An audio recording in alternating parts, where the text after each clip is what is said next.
السلام علیکم عزیز بچوں، امید کرتی ہوں آپ خیر و عافیت سے ہوں گے۔ تو بچوں آپ اپنی اردو بکس کھولیے، پیج نمبر 22، سچا انصاف۔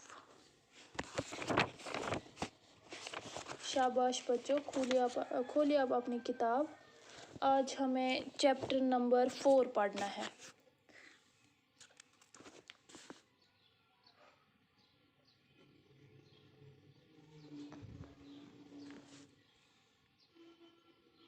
شاباش۔ سچا انصاف۔ حضرت عمر رضی اللہ تعالیٰ عنہ مسلمانوں کے خلیفہ تھے۔ آپ اپنے فرائض سے خوب واقف تھے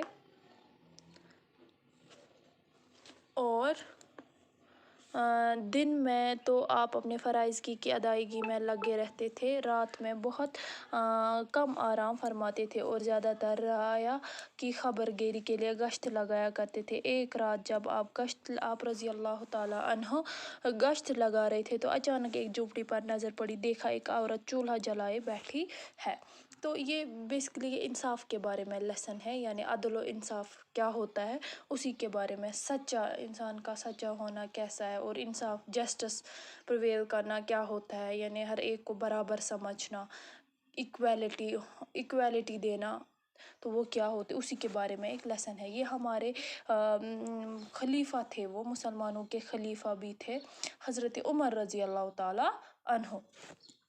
وہ اپنے فرائض سے، خلیفہ کیا ہوتا ہے پہلے میں آپ کو، جو مسلمانوں کا جو حکمران ہوگا، مسلمانوں کا بادشاہ۔ حضرت محمد صلی اللہ علیہ وسلم کے زمانے میں وہ کیا تھے، خلیفہ تھے، یعنی مسلمانوں کا بادشاہ تھا، انہوں نے حکومت کی ہے۔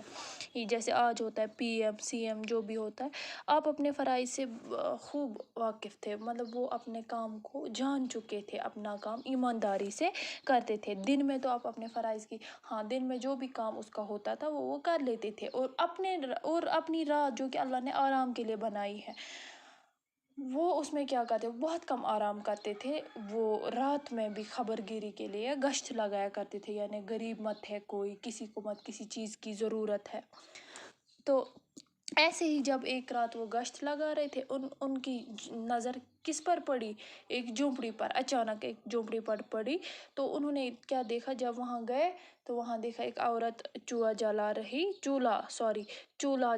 تھی۔ چولہا مینس جس پہ وہ آج آسان گیس یا ہیٹر یا انڈکشن کوکر جو بھی ہوگا، اس زمانے میں لکڑیاں جلاتے تھے، اور دان دان ون تہِ آسہِ سُہ واریاہن گرن منٛز دان چھُ آسان، پتہٕ چھِ تتھ لٔکٕر یِوان تراونہٕ، زالنہٕ یِوان، یا چھِ یِوان کینٛہہ تھوڑا ژوٚل ہِش بناونہٕ، تو اسی پہ وہ کچھ اس نے چولہا جلا کے رکھا تھا اور بیٹھی تھی۔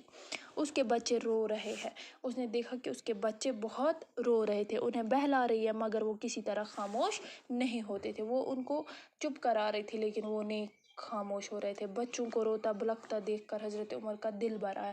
تو حضرت عمر بلکہ انصاف کرنے والے تھے، چونکہ انصاف کرنے والے تھے اور رحم دل تھے، ان سے یہ برداشت نہیں ہوا، وہ ان کے قریب گئے، بولا یہ کیوں دیر تک دیکھتے رہے، مگر سمجھ میں نہیں آیا کہ ماجرا کیا ہے۔ آخر عورت کے پاس جا کر بچوں کا رونے کا سبب پوچھا، تو عورت کے پاس گئے اور بولا آپ کے بچے کیوں رو رہے ہیں۔ اس نے کیا بتایا کہ بچے بھوک کے مارے بلک رہے ہیں، یہ اسی لیے رو رہے ہیں، ان کو بھوک لگی ہے۔ تو آج کے اس پارٹ میں اتنا ہی، دیجیے اجازت، خدا حافظ۔